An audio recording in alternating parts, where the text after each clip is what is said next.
تعالیٰ کے نام سے جو نہایت مہربان اور رحم کرنے والا ہے، آپ تمام دوستوں کو اور پریس کلب کے صدر جناب عبدالرحمان صاحب کو اور تمام باقی دیگر تمام دوستوں کو میں دل کی گہرائیوں سے ویلکم کرتا ہوں. یہاں پہ آپ ہماری مختصر سی کال پہ آپ نے بڑی مہربانی فرمائی، آپ تشریف لائے ہیں. اللہ تعالیٰ نے مجھے ایک بار پھر، میں پہلے بھی منسٹر رہا ہوں ہیومن رائٹس کا بھی، ہیلتھ کا بھی، ایکسائز ٹیکسیشن کا بھی، اس بار پھر ہیومن رائٹس اور پارلیمانی امور کا جو عہدہ خداوند نے دیا ہے اس کے حوالے سے میں آپ کی خدمت میں حاضر ہوا ہوں. آپ میڈیا کے لوگ جو ہمارے معاشرے کی آنکھیں، چہرہ اور ہاتھ ہیں، اگر کوئی اس بات سے انکار کرتا تو میں سمجھتا ہوں وہ آج بھی کسی اندھیرے میں رہتا ہے. مجھے جو ٹاسک دیا گیا ہے میڈم چیف منسٹر محترمہ مریم نواز شریف صاحبہ کی طرف سے، خاص طور پہ یہ جو ہیومن رائٹس ہیں، کیونکہ ہم ایک گلوبل ولیج میں رہ رہے ہیں، انٹرنیشنلی ہم جڑے ہوئے ہیں، ڈفرینٹ جو ہمارے سگنیٹری ہیں مختلف کنونشنز کے، مختلف روایات کے، جو ہمارے 27 کنونشنز اور جس کے علاوہ جس میں ہیومن رائٹس کے 3 ٹریٹیز ہیں اور 4 کنونشنز ہیں، اس میں ہم سب جڑے ہوئے ہیں. یہ منسٹری جو ہے اس کو چونکہ پہلے بھی میں نے چلایا ہے، لیکن اس قسم کے واقعات ہوتے ہیں جس طرح ابھی میڈم گئی تھی چیف منسٹر صاحبہ سرگودے اور وہاں پہ جو اس بچی کے ساتھ جو زیادتی ہے وٹ ایور، اسی طرح یہاں پہ جو ہوا ہے کہ یہ تمام آپ کے میڈیا نے، آپ کے فیصل آباد کے بڑے بادشاہ لوگ ہیں میڈیا والے، آپ نے یہ ٹیلی وائز کی تھی کہ ایک بچی کے جو 13 سال کی بچی تھی، مدینہ ٹاؤن کے علاقے میں رہتی تھی، تو اس کے جو بال ہیں وہ کاٹنے شروع کر دیے. جس طرح آپ کو یاد ہوگا کہ ایک دانش کا کیس تھا، اس میں بھی میں اس وقت اس کا وکیل تھا یا وٹ ایور، تو وہ آج بھی جس بچی کو اس نے پاؤں چٹوائے تھے، شاید آپ سب کے ذہن میں ہوگا یہ والا. اسی طرح سے یہ خواتین جو ہیں، یہ دیکھیں بیٹیاں بھی ہیں، مائیں بھی ہیں، بہنیں بھی ہیں، سارا کچھ ہے، تو یہ بڑی زیادتی کی کام ہے. دوسرا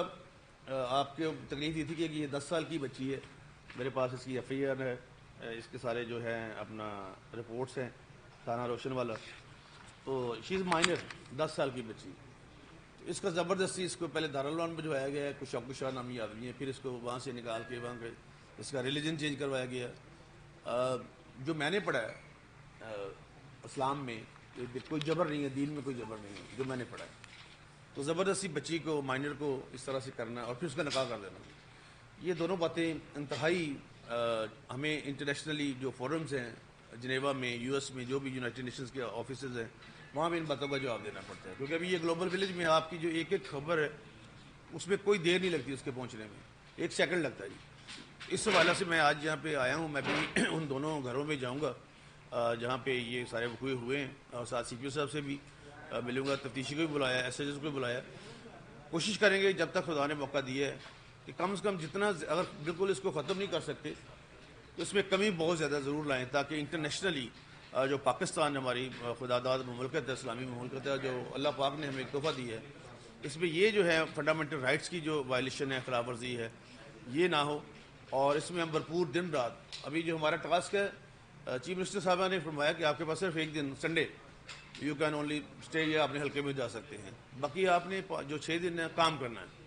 کیونکہ کام بہت زیادہ کرنے والا ہے. اور یہ بہت بڑا جی ایک شعبہ ہے. اس میں میری آپ سب سے بھی یہی التجا ہے، میری گزارش ہے، ہمبل سبمیشن ہے کہ آپ سب میرا اس میں ساتھ دیں، تاکہ ہم لوگوں کے کم از کم کسی ان کے جو فنڈامنٹل رائٹس ہیں اس کو تو محفوظ کر سکیں. تو یہ میری آج کی جو تھی آپ کو تکلیف دی تھی، اس حوالے سے میں یہ بات کرنا چاہتا تھا. ابھی میں ریکویسٹ کروں گا اگر کوئی دوست ساتھ جا سکتے ہوں گے. وہ بچی جس کے بال کاٹنے والی تھی وہ بھی ٹیلی وائز ہوئی تھی ساری خبر، اور اسی طرح یہ جو بچی چھوٹی 10 سال کی جس کا ریلیجن بھی چینج کروایا گیا اور پھر اس کا نکاح بھی کر دیا گیا، وہ شاہ نامی آدمی ہے کوئی واٹ ایور. تو اس حوالے سے بھی سی پی او صاحب سے بات کریں گے کہ ان کا فوری طور پہ ایک تو بچی جو ہے وہ اپنے ماں باپ کے گھر اس کو بھیجے جائے، اور دوسرا وہ جنہوں نے یہ بال کاٹے یا نہیں کاٹے یا جو بھی واٹ ایور جو بھی پرچہ ہوا ان کو بھی قرار واقع سزا جو دلوائی جائے. کیونکہ ہمارے اکثر یہ ہوتا ہے کہ پروسیکیوشن اتنی کمزور ہو جاتی ہے کہ پھر لوگوں کو سزا نہیں ملتی، لوگ پھر عدالتوں پہ الزام لگاتے ہیں. لیکن اگر آپ پروسیکیوشن اسٹرانگ کریں گے تو اس پہ آپ ڈیفینیٹلی جو سرٹینٹی ہے لا کی وہ لازمی سامنے آئے گی. تو یہی آج کا میرا ایجنڈا تھا جی، یہی آج کی بات کرنی تھی. اگر کوئی حکم ہو، کوئی سوال ہو تو آپ لازمی پوچھ سکتے ہیں.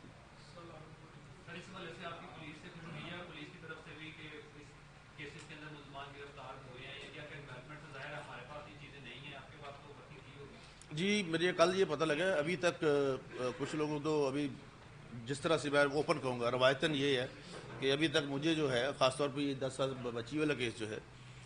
یہ بھی ہوا سارا ٹیلی وائز، لیکن ابھی تک بچی بھی ان کے پاس نہیں ہے، تبھی تک کام نہیں ہو سکا.